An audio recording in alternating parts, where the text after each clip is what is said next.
D'ailleurs, quand l'état des droits de ministère de la culture, ariango moko ça la raté. Donc musique qui kunga lingte bato, y'en a le ba po, ba tira ko condamner na ba musicien. Tant que JB chante et soit que bato ba inanga, mais et soit et ça la passe.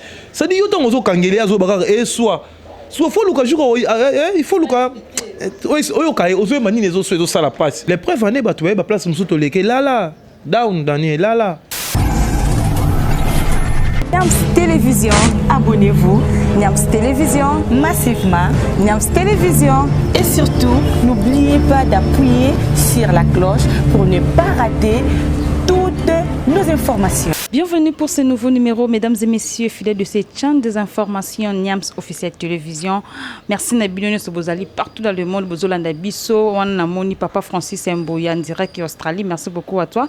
Pourquoi pas un grand merci à Montréal, mon réalisateur Francis. Hein? Merci beaucoup à toi aussi. Et je dis aussi un grand merci à Marlène Malela, ma concert. Mesdames et messieurs, aujourd'hui dans ce plateau, tu es vraiment à moi casquette, mon robouille, tu es bien le maramba musique. Mais nous, musique, Nabisso, Kendele. Moi vraiment faux. Batumsu ba ko critiquer moi trop ba musique moi ba mise ba ko finga o la yemba nzembo mo éducatif pour éduquer masse mais o le kayembi nzembo bêtise. Tout ça vraiment moi invité moi très spécial aujourd'hui na plateau à Lelo to comme capé ko solana et par rapport à la musique congolaise. Est-ce que musique ngozo kende bien? Est-ce que makambo ngozo kende malamu? Beaucoup découvrir déjà d'ici là dans ces plateaux. On a cinq na c'était na fongola écran na PC. Bonjour Rodriguez et bienvenue. Ouais, merci. Et puis encore une fois, bonjour Sarah Niamabo, na CP Koya na émission, c'est-à-dire avec beaucoup de merci. Nengo ya minga na honneur et salinga bien. Merci beaucoup Rodriguez. Et bon, ba fanatique ya yo pe ya Niams Officiel Télévision au balanda chaîne au ba moni ba yambo na kati ya chaîne au ce que koko se présenter ba ye ba yo Rodriguez ou ta wapi moi parcours na yo en bref et ça la bango moi bien. Ah bon, ma parcours na ngeza moi moulayi hein. Parcours eza moi moulayi, parcours peneza moi moulayi na bandaka na vie na biso moi uta Brazzaville, Mimilei. Moi mukolo maison mo bilola ka ezaka na njili, loka production de bazwakanga, balobi na ngaki non na banda ko présenter ba musicien ya kati ya compagnie na bango loka production, papa mo akala bwanda produit ba musicien na kala azonga elso na pour na production da zwakinga jeune pour dans ça la copa ya manager. Dino papa mo mukolo Mimilei. Toyo bandana ye rando le canal ba télévision ko présenter série wana ba canal kin ba si tu veux atteindre na Mirador et puis papa ngo ba ko lemba na bango bon on a tali que carrière faut na continuer ngo ndé na osala moi tourment boy il y a 2 semaines et pas Barbara Kanam mutema mbeka biso ba play master moi CP là ti la nanga na télévision bon mon amnaka idéologie ça bien à côté ça ba idée moi bien na bureau na tika nga ba on pas à l'aise na cop na e après wana na yo ye pas. Après on a pas Fimoro boy Nathalie la douceur à la banda loin tu travailles na monde qui a lingi to lia ba soso to tourner na ba taxi to ko ba boîte na monde qui na to sa musique tinga na pour sa musique carrière na yo tika ende to ça la bon na Robino Mundibu siri wana na kan riche. Pardon, tu faisais au juste quoi? La musique, porte-parole, en fait, il y a bien comprendre dans le bouquet.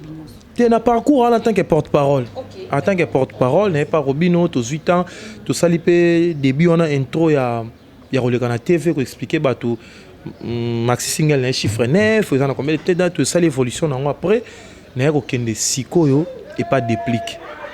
Ah ouais, non, qui ne soit pas déplique, on a eu pénatant. Quand on a sali promotion album ouverture, na maxi single ou abimisaki Bundesliga. Na PCP mbote, na PCP mbote place ba Hollande nga poto yebani vraiment. Après ça maxi single, on est na ko fond de garçon mo Bartok, alinga sko cop, il y a Inos bi les jeunes leaders. Ndé na kepe kuna to zune pe une année 6 mois. Après na ko travailler na garçon mo Red Voice, moi na pas ba poto kaka, garçon mo yeba polo munene boy. Après, tu as canité, il y a mon poto, mais pratique na sebo le roi mon poto ti. Ndé tu es corrompre na biso contrat nae, ndé siko na zabona Brandon Avatar, ndé tu travailler na mi colonie là-bas artiste amki azala raté. Bien, merci beaucoup Rodriguez. Mais kotanga koyoka yo kotanga ba misa minene otangi ba depuis kotangi ba Robino Mundibo. Qu'est-ce qui ne va pas bande ko photo bien te simbara te tonino otangi ba inos bi ba onde ozo pesa makambo mikolo mais ozo mela tozo longola mo ba ozo se déplacer trop. Qu'est-ce qui ne va pas au juste ba bande ko photo bien te boyo kana bien te ozo kima ba ontondeni. Te ba makamso ezarani leader azana bien mes bureaux. Omoni ba confiance ba pesa ba leader ba pesa ba to ba umela na bango. Ata yo yeza metiola a repesa confiance wana te. Or que muto sala na yo faut pesa pe considération ya musala na ye en tant qu'ami bokoli na été considération ya musala na ye parce que ba leader ba mankaka un peu moi réciprocité wana ya respect wana ba mankango siko ezo bebisa musala yo lingi musala kende de boya zo memango boye du coup en tant qu'un grand garçon tu t'exprimes bien, tu parles bien, mais l'idée est jamais qu'on perde facilement. Mauvaise foi na bango, ça dit batana ba esprit mo boye ya bango kaka ya za déjà yi. Ngana koma de ngana koma mono siko, mais otala te musala no pe ezo ba accéder pe ba les preuves ané ba to ba place musuto leke lala down Daniel lala. Et là nango mais biso mo mais pas Robino Mundibo Jonathan de Bafam menda kangi masolo yende grand porte-parole ya Robino Mundibo donc et là li tezo kendera bien tenga ko na bi master nga pe Mathieu Mabuza wana za master nga na PCP mbote ya on azo ba considération wana au moins tant ba pesi Mathieu Mabuza considération wana au sala musala na tranquille nga ce qu'on a ligne de bongo considération wana au moins tant ba ça dit artiste penate Mabuza yoto zana na lobele poza mutunanga yeto sola ga to sekaka na boyi ba Dio Gonzalo te ba pe bona masala nga to sane ou te pas Robino Mundibo mais considération est ça là bien c'est là que l'on est pas inosbi pourquoi l'on maki ba tu bazo takinenga trop na problème le open na oloba ba fungola pena matoyi ba yoka en fait jeune leader a un problème na ngate jeune leader a artiste moko na baka na carrière non pour l'instant a artiste les plus parfait moi na yebe ozana nga bien yi sauf que na bureau to ça na batu moko boende na zotanga ba sorcier bazana ba donc gentil aotala yo derrière ba esprit wana ngo OK leader o lingo pona boulot na yo baba quand ça zo lingo pola ta jean po mo sonati mo jean ezwara na mo place OK leader o lingo ngotala te garçon azaka boyete na musala na maramutu e ali parce que bon ba OK na ona mandenge mo boy talanga la fanda peut-être soli na leader singa monika on est vient on est pe na parler là na parler bala musike otamina na TV yemo kuta ko lo babongo te na TV ngana tembe na ogangela vemo abeba na nae avec beaucoup de considérations sont considérées aussi sauf ba bureau ba bossa na kenga na mouvement ino hospital bunda na mettre dose likola whisky leader apesa kinga to bundine na répétition whisky on peut mutana pesa ka bombele ameli yango abi bien que mutameli yango mutu wana mais to bunda liboso na répétition mais na liaka ba na lia face na yaka na mouvement nazara na mouvement ba to parler ba mambo wana te to buta va mettre dose garde rapproché à jeune leader to bunda liboso na répétition likola whisky toke to beti na carré 24 Prince Balou mais leader ba champagne azu whisky apesi biso kutso lexi ba to whisky ngo ba ba ba kanda na lobi bo epo déranger hein et comment ba tout ba comment olongo ndengeni OK ngana na 3 clips nazara na buka lelo nazara na dernière chance kutu leader afanda na kiti boetala en plein clip au pesa ba mbote avec afanda nga liboso ay afanda na kiti ba moninga a telemi lisusu ezaka rare na ba grand leader Rodrigue mais ba katango ezate ba luki moyo katango mais moyo ezate ozomona yumto wanda okumba pusu wana oli kumba na mettre mombo et puis na kumba na volonté na ngate j'ai leader ba discuter na ndekone Prince Rodrigue on a ninga discuter tout ça on a tout ça clip na yoshi ba discuter Rodrigue yo na bi artiste en fait ça na problème te ba biro moni ayo ka ming dose ayo ming mettre dose nga ce qu'on a talaki nga na carrière mulai ajezali ba artiste ba na artiste amuki a raté ranking peut trop bien te na se retirer na dans les calmes na se retirer na mais na zara mutune mo ra ebi na mutuna dans le sens que tout ça na ba souvenir a bien aé ce qui mutuna te vazazo cracher sérieux ya ebi na sara na luka rappela journaliste munene to sal pene mission net na défendre ebi donc à frère très bien siko tu ko service ko comme pas Brandon Avantar siko yo bozo évoluer ndengeni est-ce que ça va ça marche ça tu as déjà fait combien de temps depuis comme wana bon première émission na ngai première émission na ngai yango yo bon omoni yeba erreur ne musu fona comme ça bien par rapport il y a un côté pendant la carrière tiazana maramusu faut ko takiner na makasité pour une carrière solo na côté tant on a un mouvement batu amona makambo na musika mais ko gérer en auto bandine boy ça dit il faut na supporter nga faut na zana na mtema ko supporter vraiment il faut na supporter nangane ce qu'on a inclure sigo non moni ko pa porte parole et kendara boy na sens wana mais dis-moi ça na idée que ana idée que porte-parole musala na ye yango en plus ngalinga ka pas l'idée à considération marometali musala na to solonga biso embale so le kika na bureau na longwa parce que na yeba ta bureau ban chor tellement il a l'idée à moi si yo po wela l'idée à moi si ko ela no musala wana te ela no ka koloba o sala ka koloba OK po wela l'idée à moi si on ke pe na ville on lugele be moi si pas bien yo soutenir ye. D'accord, merci beaucoup. Nabi que tu reçois vraiment il y aura un jour tu yambo sur la plateau na biso ya Niams officiel télévision tu lobela Marambouya Brandon Avantar. Donc voilà, aujourd'hui comme je vous avais annoncé mesdames et messieurs, on va essayer de parler sur un sujet qui va vous satisfaire. Toujours mais capé ko lobela Makambouya ba musique congolaise ndenge zo tambola. Yibse biso na Rodriguez. Oui, c'est pourtant émission Liboso. Comment ça qui m'a. Yebisa biso na Rodriguez. Nous vendra boyo pour nous mettre dans monde de musique. Aux alarasana ba vie na yo au leka na monde de musique, au leka pas ba déplique, au leka pas ba robino, au leka pas ba te belé. Ba musique un peu congolaise. Est-ce que et t'aimeras bien? To comment yo kaloba musique et comment quand même tout ko fingana ba cri ko boka na ba cri ko imba ba bêtise mais qu'un peu ko expliquer na ba fanatique no so bazolanda. Bon nga na konna na penda ba musicien te omoni tout ça na problème ni na Congo problème to na Congo ministère na biso non et ça l'a raté il y a qui tire et ça l'a raté ministère qui tire et ça l'a raté tellement ils ont fonctionné te musique et zalagara bon pour l'instant la musique congolaise est parfaite pour ministère et fonctionnera fonctionnera c'est-à-dire musique ministère à culture et art déplace musique et so dépendre est-ce que ça fonctionner c'est que musique ils a bon on a papa chéri n'a pas ces mots de place à la souverain premier le bara les artistes soient abandonnés à eux-mêmes vous comprenez à eux-mêmes donc tant on le babon ça yo mo ta les ministères ils ont fonctionné leader bayemba abimisi exemple album moko ola a éduquer masse azoyemba bêtise ko loba na bango nini sauf que tu as un problème nini au moins musique des artistes au salon ayebi bateau ba repese succès eza bateau ayebi insanité boété direct mais ayebi que bateau na balingaka prenons l'exemple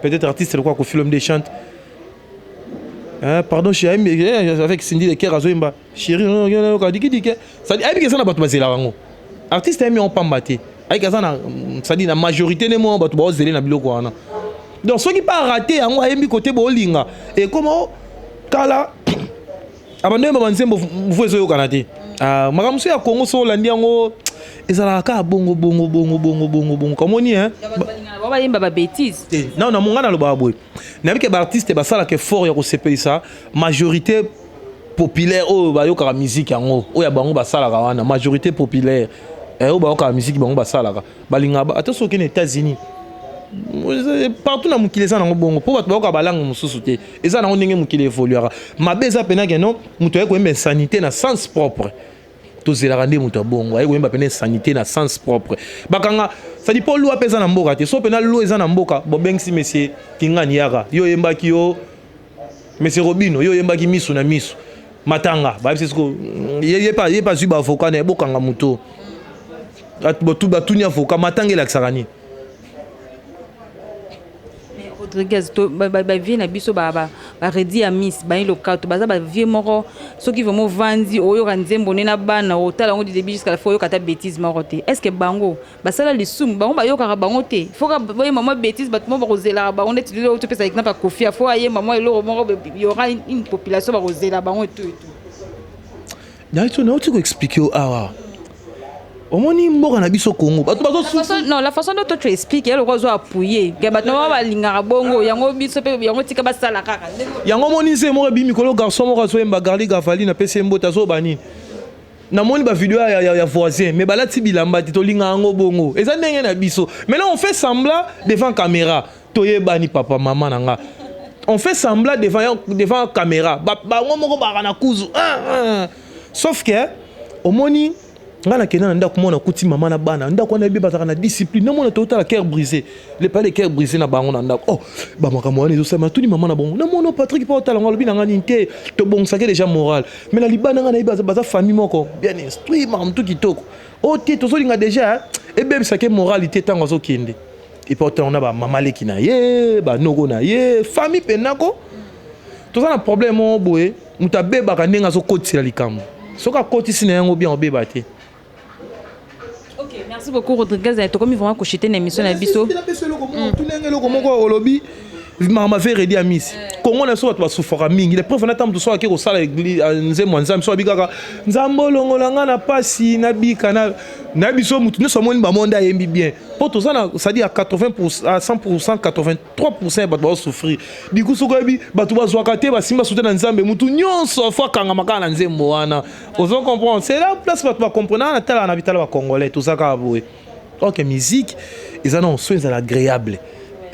Moi je suis yembi na matanga kitanga tala mais ça dit aluka sonde ça la bien sauf que biso déjà na Congo ba okanga mutu na likambo oyo mutu pa yebike non est sanité na sens vérité est-ce que censure na biso ça là censure ça là ka censure ça là ba kanga batu selon loi té na zona ba kanga po ba kanga jour musicien ba ngana biso lelo jour ba kanga pena musicien tant JB chante et soit que ba inanga mais et soit et ça la passe ça dit yoto ngozo kangele azo bakaka et soit faut luka juko il faut luka oyo kai ozo mani les ozo ezo ça la passe ba bengi si ba interpeller soko ça na raison ba tiki état de droit bakanga ka mutu parce que ces gens là on dit que non ayemi bêtise non bakanga mutu batuni ba bengi si papa chéri JB piana yebisa biso tango yemba ke ezo soit ezo ça la passe il s'agit de quoi pourquoi même artiste na yemba nzambe tala ndenge mokili bato bakomi ko ina na ko wana ba féliciter qui était ba pese trophée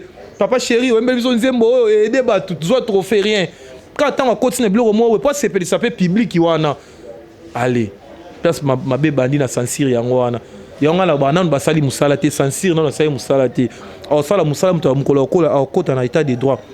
D'ailleurs au côté de l'état des droits de nini ministère de la culture ar yango moko ça la raté donc musique ku nga lingité bato yona lo ba po ba tika ko condamner na ba musicien to ko moi ko condamner bon ceux qui ba yembi ba bêtise na sens vrai wala ba biro ba ba chéri ba chéri ba sala makamno surtout mais hypocrisie et ça rappelle bien pour des masses mais comment appelle ma be soko sala on kana ninga faux.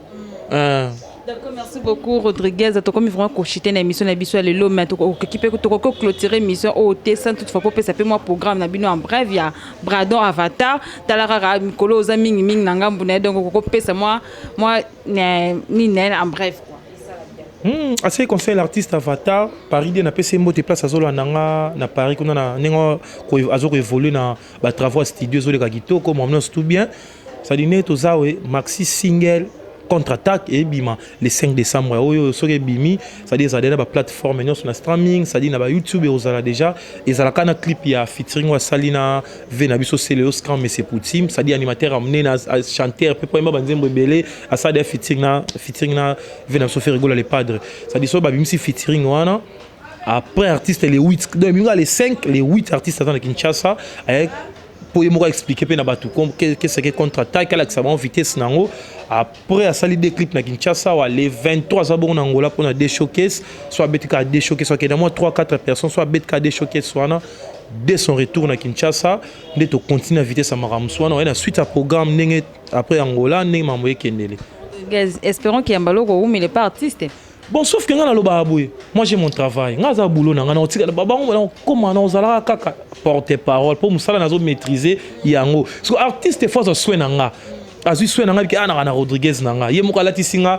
Ça dit ngana ngane na abwe. Na ta ka pour artiste so ozu soigner nanga. Donc so ozu soigner nanga lati po. Neza goûter que il faut to calculer 2 fois t, 3 fois t. Ça dit so ozu ka soigner nanga. Neti France. Ozu soigner nanga, neti ozu soigner nanga. Na lati maman pour émission. Na ozu nazara abwe.